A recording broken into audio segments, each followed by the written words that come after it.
Onde tem cultura, a Vale está. No poder criativo que nasce dos palcos, orquestras, das artes, das ruas e dos museus. Na valorização das diversas identidades brasileiras e na preservação de memórias. É valorizando a cultura que crescemos e evoluímos juntos.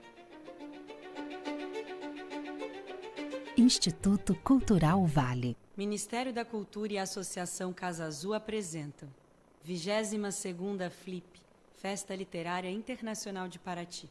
A FLIP conta com benefício da Lei Federal de Incentivo à Cultura, PRONAC 235060, e possui acessibilidade para pessoas com deficiências física, visual e auditiva. Tem patrocínio Master, Instituto Cultural Vale. Patrocínio Ouro, Itaú,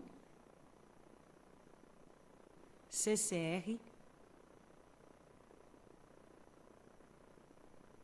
e Suzano. Patrocínio Prata, Mac Móveis, Eletronuclear, O Globo e Sesc. Patrocínio Bronze, Sebrae e Globo Livros. Parceria institucional, Prefeitura de Paraty, Secretaria Estadual de Turismo do Rio de Janeiro e Museu do Território. É uma concepção Associação Casa Azul. Realização, Ministério da Cultura, Governo Federal, Brasil, União e Reconstrução. Obrigada e boa mesa.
FLIP, o encontro da literatura com a cidade.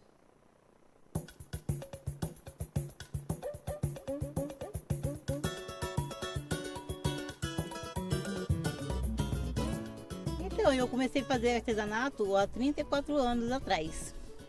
Eu moro no Quilombo e no Quilombo tem, né, tem esse tipo de trabalho, né? Eu aprendi alguma coisa com as amigas, outras coisas eu fui criando, né? Até chegar num ponto que eu comecei a fazer para vender. Foi criação minha. Eu bolei a galinha e deu certo. Eu acho o meu movimento com a rua maravilhoso. Eu adoro, entendeu? Eu tenho um público bom. Hoje até trabalhei em loja, né? Eu já trabalhei ali, eu trabalho na loja, mas eu dou preferência na rua. Com toda a dificuldade, com todo o trabalho que dá, mas eu prefiro trabalhar na rua. Eu acho que o meu trabalho é mais visto na rua do que na loja, entendeu? Não pode, eu acho que artesanato é cultura, né? E cultura é Paraty. Paraty é a cultura. Então, eu aconselho assim, as pessoas que são artesãos, dar continuidade aos trabalhos deles. Então, igual eu estou dando no meu, eu não pretendo parar.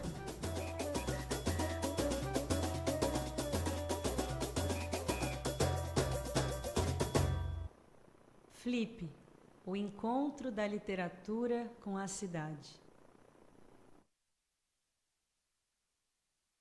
meets the city. Boa noite. Hello, good evening. Depois de dia After glorioso de a mesas glorious incríveis e muito day emocionantes, with a fantastic gente and tem essa moving mesa aqui, sessions, que é now imprescindível, we have mas que, this session infelizmente, é essential. provavelmente para dar más notícias para a gente, But né? Eu acho que o unfortunately, Brasil breaking inteiro ficou bad muito news, impactado Brazil com essa was onda impacted das with this queimadas, por wave todos os of motivos. A gente wildfires sentiu for no all ar, of the né? Tem uma hora da reasons emergência climática que a gente that we can bate na think of. pele mesmo. There comes a time Então where a gente the climate convocou essa emergency mesa really hits e que home, eu acho and que é muito we importante organized que this o session pensamento, because a I think literatura it e a is cultura important that discutam isso culture, que está thought, aí na nossa and porta, na nossa janela, no nosso our ar. reality Para talks mediar about essa what's here mesa, in eu our vou chamar a doorstep. Giovana Girardi. I will invite Giovana Girardi. porque Giovana, I ela met her apresenta because podcast she chamado Tempo Quente, que é presents produzido pela a Rádio Novelo, podcast que eu by ouço com uma Radio mistura, assim, de Novello admirar that I muito o trabalho listen dela with e de admiration pânico of e her angústia, job como and são panic geralmente as notícias and sobre a emergência anxiety, climática. which is the Atualmente, feeling ela I apresenta generally o have podcast when I Bom Dia, listen Fim do to Mundo, da climate Agência Pública, emergencies. onde ela Now é she's a coordenadora da coordinator emergência climática. of Ela é uma the jornalista climate especialista em meio emergency. ambiente. She's an Giovana. environmental journalist and she specializes in these topics. Giovana?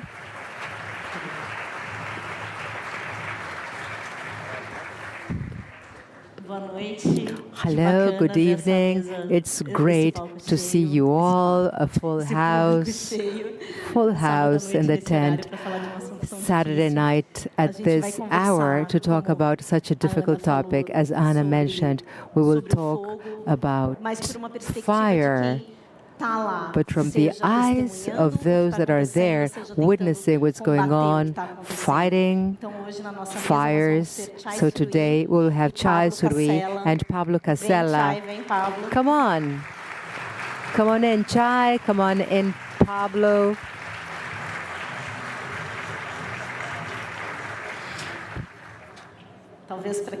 Maybe you have seen a session here in other official sessions or elsewhere in other sessions. Txai is one of the best-known young indigenous people's leaders. She's the daughter of Aimir Suruí and Neidinha Suruí. She was born in Capuai in Rondônia, and she lives in the capital city of Rondônia, Porto Velho. She's a communicator, artist, writer, activist, coordinator of the Association of Ethno-Environmental Canindé Defense Center, and she is trying to go to law school at the Federal University in Rondônia. She's trying to study law. And Txai is part of the circuit, drawing attention to the fact when in 2021 she was the only Brazilian representative of the native communities that had the floor in the opening session in the 26th COP conference in Glasgow. And she made Bolsonaro crazy. And from then on, she is what she is. Fantastic.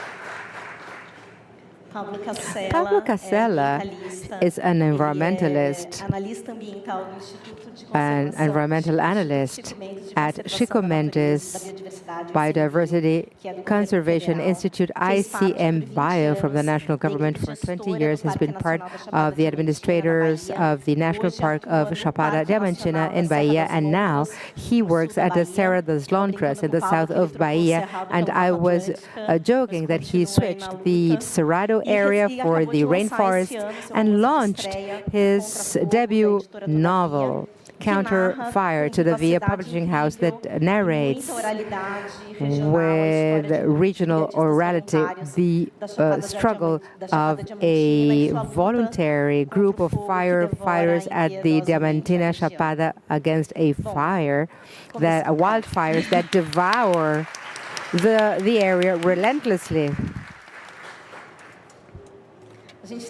So we're here tonight talking about this topic, Saturday night. It's so difficult, but it's so terrible because between January and September, the area that was burned in the country was 150% larger than last year. And in August and September this year, in the Amazon, we had record figures since 2010.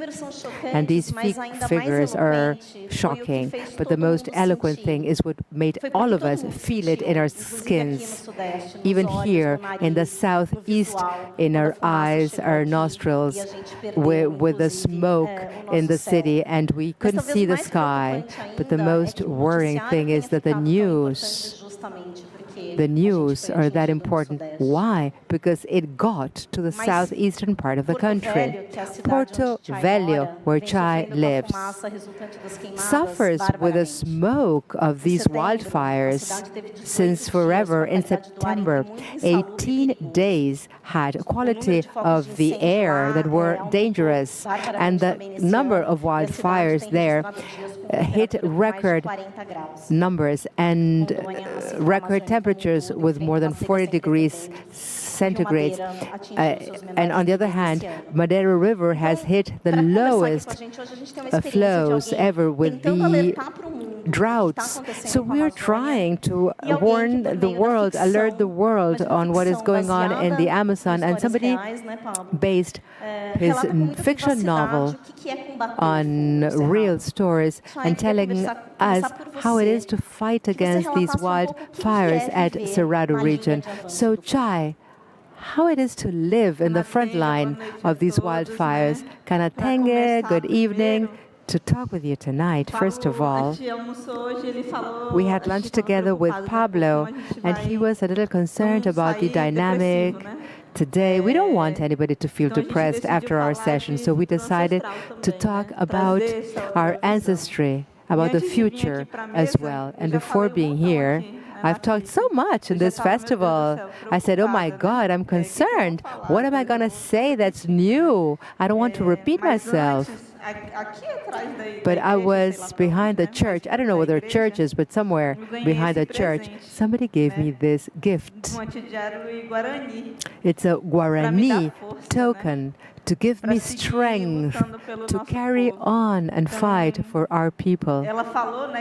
And she said, when you need extra strength, you should do this.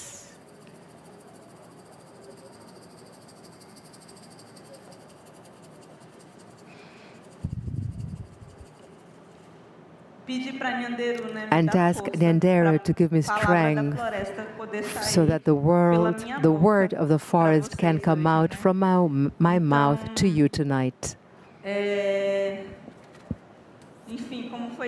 Well, as we said before in other sessions, today we are living this climate crisis. It's today. It's not in the future. It's today. It's now. The future is now. And we see Porto Velho 2 months under smoke, but not only Porto Velho, the whole state of Rondônia and the tribes and the towns in 7th of September where my people live. And we had never seen this kind of smoke. And our firefighters, volunteer firefighters, went there to this village without support. And when we requested to the Environment Department support, government officials, government firefighters were expelled under shotgun by the invaders, the trespassers that live there. So this is the reality we live in Rondônia. And our river has disappeared. There are communities that are completely isolated, no access to drinking water, no access to food because of the drought of the river. And before I came in here, I was telling him that my cousin, he is the head of our firefighter brigade in our territory. And today he posted a video that made me really sad, which was the animals running away from the fight Animals don't have a voice to express themselves. Plants, the sacred plants of the forest, they don't have a voice to talk and express themselves. And this is lost. And Pablo will talk about what he told me today during lunch. He told me something that was shocking. 80%, 80, 70% of loss of biodiversity. And how it is that we need to take a look and see the animals of the rainforest. They are dying, they're burning. Spirituality and so many medicinal herbs and products, they are dying in these wildfires, and Rondônia is one of the most conservative pro-Bolsonaro states in my country. Today, we are breathing smoke for 2 months now, and now our city assembly won the elections, and the right-wing party won majority seats at the city hall assembly, and they are doing this. The wildfire is everywhere because they want to raise cattle. It is the capital with the greatest quantity of cattle. And they say agribusiness supports our country, but actually, what's the word I'm looking for? Give me a minute here. The benefits that the government, the subsidies, incentives, government gives to these farmers, but they don't give it back to the community. We have the worst development levels in the country, and it's the worst capital with the highest feminicide rates, highest rates of racism, crime, highest deforestation indices, as we said before. And all of this wealth and richness doesn't come back to society. On the contrary, we don't see this wealth in public spaces, culture, facilities, spaces like this here where we're talking now. We don't have this in Porto Velho. We have nothing. No cultural equipment or facilities. So, I mean, development, what development? Development for whom? It doesn't involve us. We're not part of that. Indigenous peoples, women, the forest is not part of that development. So it's scary to see what we're going through, actually, because smoke is now in our community. And we get sick. It makes us sick. My sister said something that I talked about before in this festival.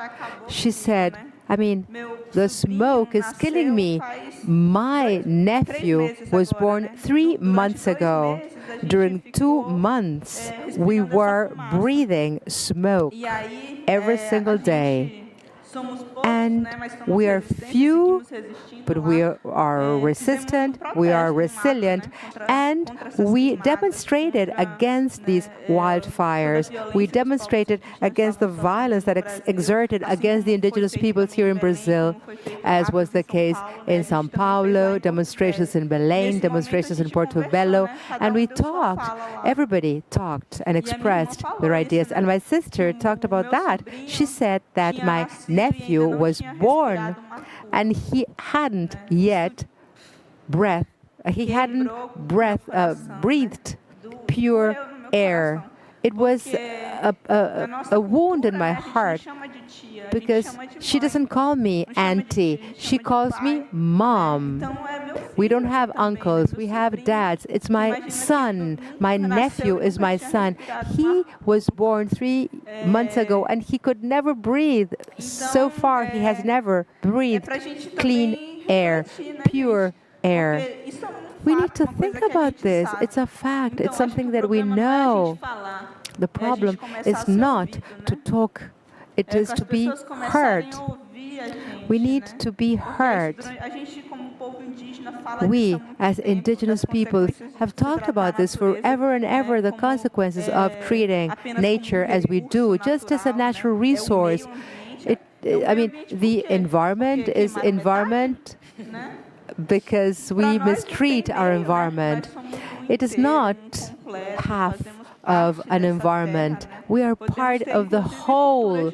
We can have different languages, cultures that are different. We come from different places, but we're all sons and daughters of Mother Earth. We are all together in this planet, in this earth. We need to remember this. It's a collective fight. It is a struggle. It's our fight as a collective. And we have no time to lose. I mean, I don't want to worry you, but take a look at what's going on around us. The Sahara Desert is flooded. The Amazon rivers are dried up. Smoke that we breathe every single day. We need to change. We need an urgent and radical change now. We need to demand this. Strengthening our environmental organizations, as I said it themselves. Government officials were expelled at gunshot from this region, and it's not Bolsonaro's administration anymore. It's a different government now. And nevertheless, violence is still there, present. And when we have the droughts, it's the time of wildfires. But it is not the season of fire, of wildfires. That is not natural at all. Last year, I mean, it's a cycle. It's always a cycle. The climate emergency increases wildfire. They feed one another because they take advantage of the droughts to have more wildfires. Last year, the river hit bottom rock low levels. And this year, still lower. And next year, we will hit another record low level because there's so much that we have done that we can't change. And apparently, we're just going along the same way. So things will only get worse from now on. If this was the worst drought we ever had, next year we will have a worse drought. And things will be increasingly worse and worse and worse. And this is just my opening remark. I anticipated some of the questions I would raise. So let's talk a little bit with Pablo now.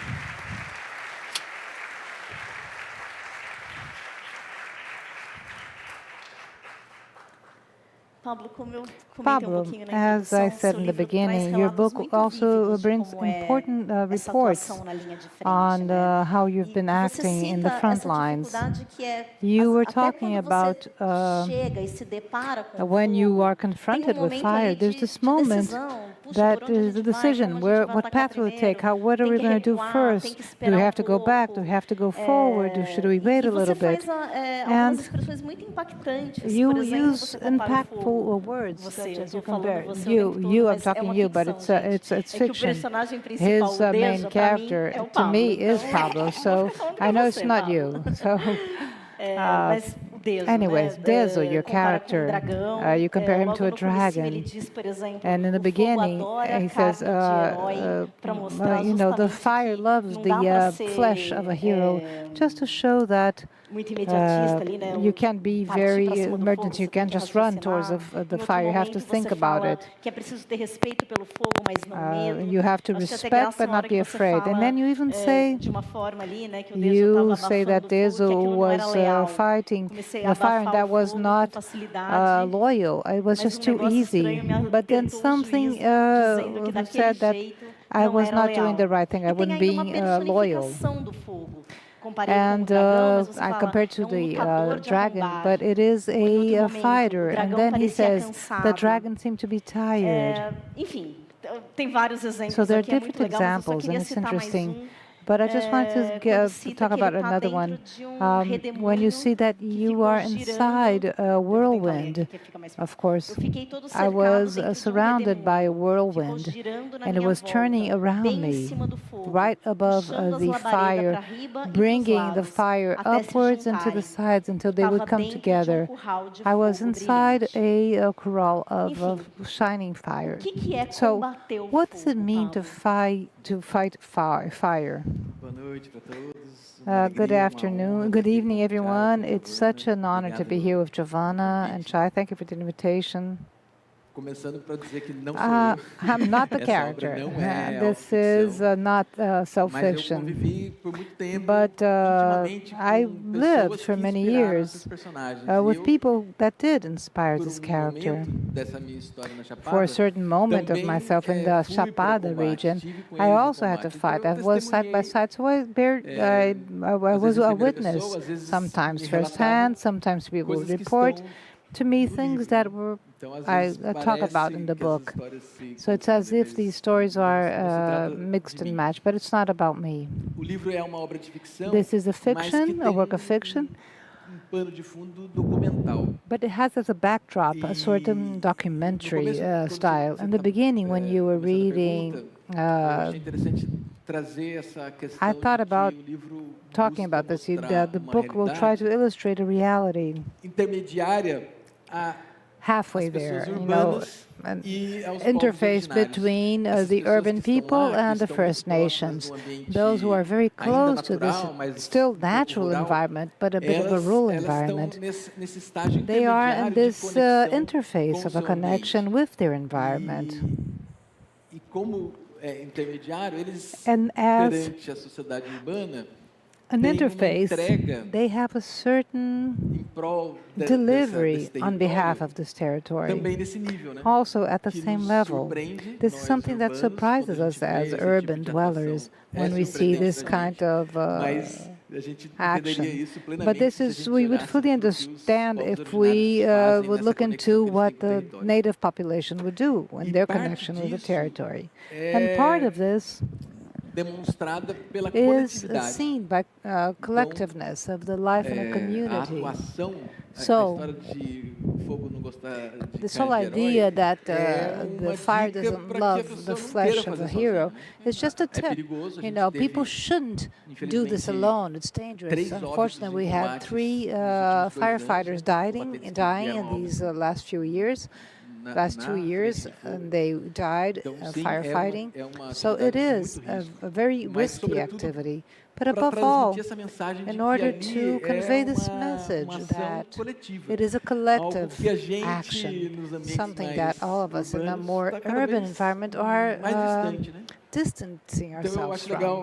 So it's interesting, to have this roundtable showing these views. We think about our ancestral future, what this ancestrality should give us in order to guide us to a future. The book will bring characters of people that also still have this influence, but who are also being transformed due to this transformation of another way of life. And our readers, who are mostly urban people, and that are even more distant from this lifestyle. So I try to bring this and these subtleties of the message I bring. And firefighting, I consider it as of the different jobs I've had or I've heard of, it is one of the most difficult and tiring, extenuating works I do. At least the way I report this in our book, and it's an actual thing that happens in the Diamantina region. You have to be very generous. They give themselves in. So we will work for days in a row. People will reach exhaustion, which is unheard of for all of us. We will ask ourselves, how can they take it? This is one of the motivations that